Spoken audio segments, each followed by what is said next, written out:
circumstance occurred that proved to me I was mistaken.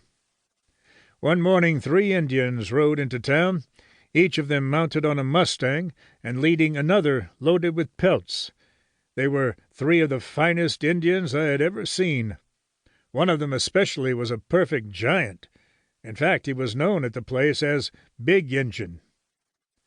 "Sam," said I, addressing one of the trappers, "there's 3 Indians I think would be pretty hard to handle." "Pooh!" said Sam. "Not a bit of it. See here, Cap," continued he, "I should like to throw down the whole tribe, one arter another, at $1 a head. I could make money, you bet. I'd pay 10 for every one that throwed me.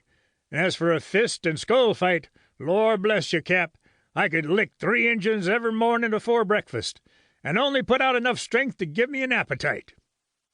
The trapper who had just concluded this speech was a man of about 30 years of age, a little above the medium height, well made, and as active as a wildcat. I thought this a good opportunity to try if Sam's performance was equal to his boasting. "See here, Sam," said I, "here's a chance to show what you can do. I will give you $1 a head to throw down these Indians in a fair wrestle, providing you give me $5 if either of them throws you."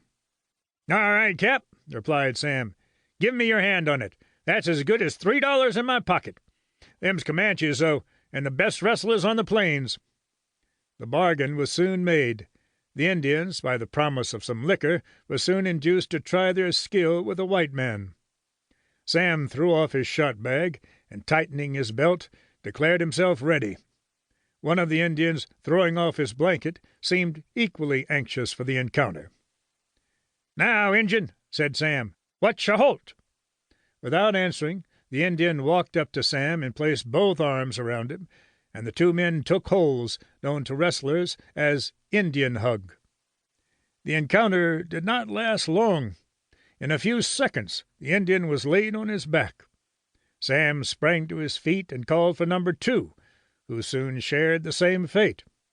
The third, and most powerful of the 3, threw off his blanket, slapped himself on the breast, and cried out, "Now, try Big Injun. Me throw white man sure," continued he, as his muscular arms encircled the form of the trapper. But Big Injun soon shared the fate of his companions, as after a few maneuvers he came to the ground with a thud that seemed as if it might break every bone in his body. "Thar!" exclaimed Sam, accosting me. "Thar's $3 made slick. Now, Cap, if you'll bring on the whole tribe, I'll serve them the same." This circumstance convinced me that though trappers are fond of boasting of their exploits, they are fully able to perform all they profess to do. As, in the course of this narrative, we may have occasion to describe some of the trappers who were comrades of Mr. Rose and who took part in many of his adventures, I wish my readers to be fully aware of the character of these men, and that their camp stories are not all idle boasting. A more hardy, fearless, improvident set of men can nowhere else be found.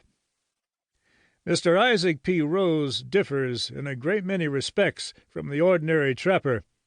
He is an educated Christian gentleman, and although in describing his adventures he speaks confidently, he does it without boasting, and the whole tenor of his conversation on the subject goes to show that he was perfectly self-reliant and had all confidence in his capability of carrying out whatever he had to do.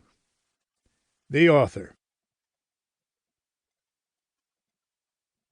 Chapter 1, in which we prepare the reader for coming events.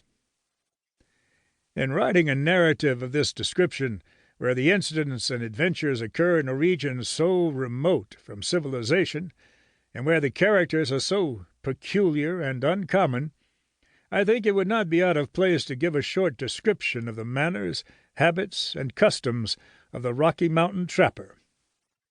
St. Louis is one of the principal depots in which these fur companies are formed, and the majority of men who join them are old hands and understand the business.